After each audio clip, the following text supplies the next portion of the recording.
Hey people, welcome to the ladder of learning. हम लोग माध्यमिक शिक्षा मंडल द्वारा दिए हुए नवंबर महीने के असाइनमेंट को सॉल्व कर रहे हैं। तो इस सीरीज में आज हम सॉल्व करेंगे केमिस्ट्री के असाइनमेंट को।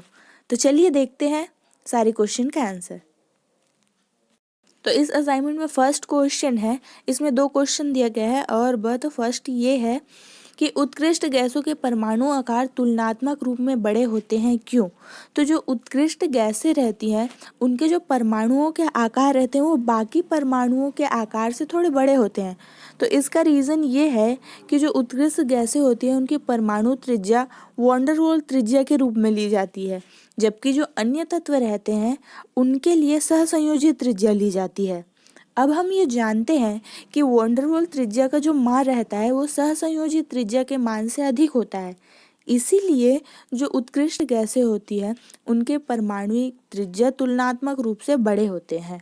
तो यही रीज़न है कि उत्कृष्ट गैसों के परमाणु के आकार तुलनात्मक रूप से बड़े होते हैं।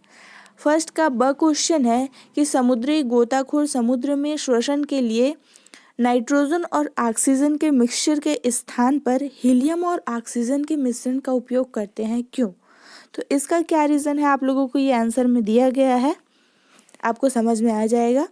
नेक्स्ट का जो सेकंड क्वेश्चन है उसमें आपको पूछ रहा है कि क्लोरीन के प्रमुख ऑक्सी अम्लों के नाम, संरचना सूत्र, ऑक्सीकरण अवस्था तथा उनके अम्लीयता का क्रम लिखिए।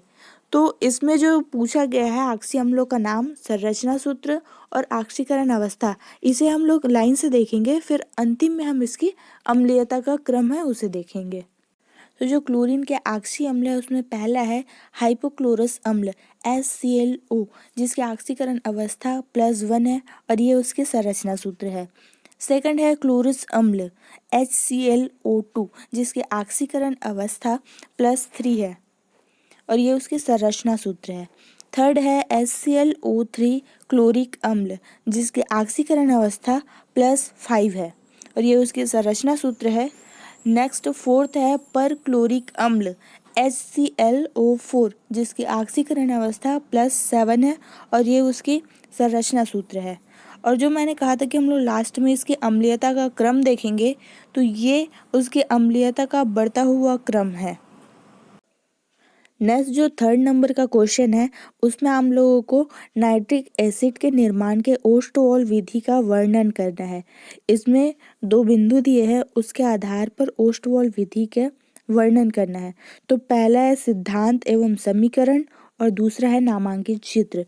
तो ये आप लोगों का सिद्धांत और रासायनिक समीकरण है और ये उसका नामांकित चित्र है। नेक्स्ट फोर्थ नंबर का क्वेश्चन है कि समूह 16 के तत्वों के इलेक्ट्रॉनिक विन्यास लिखिए। इनके निम्न गुणों में क्रमित परिवर्तन किस प्रकार होता है, ऑक्सीकरण अवस्था में और हाइड्राइड। तो 16वें समूह के जो तत्व है उनका आप लोगों को इलेक्ट्रॉनिक विन्यास लिखना है और उस ग्रुप के तत्वों के ऑक्सीकरण अवस्था और हाइड्राइड्स में क्या परिवर्तन होता है ये आप लोगों को लिखना है फोर्थ नंबर के क्वेश्चन में। तो ये इलेक्ट्रॉनिक विन्यास है, ऑक्सीकरण अवस्था और हाइड्राइड्स। नेक्स्ट फिफ्थ नंबर का क्वेश्चन है, इसमें भी आप लोगों को 2 क्वेश्चन दिया गया है, अ और ब।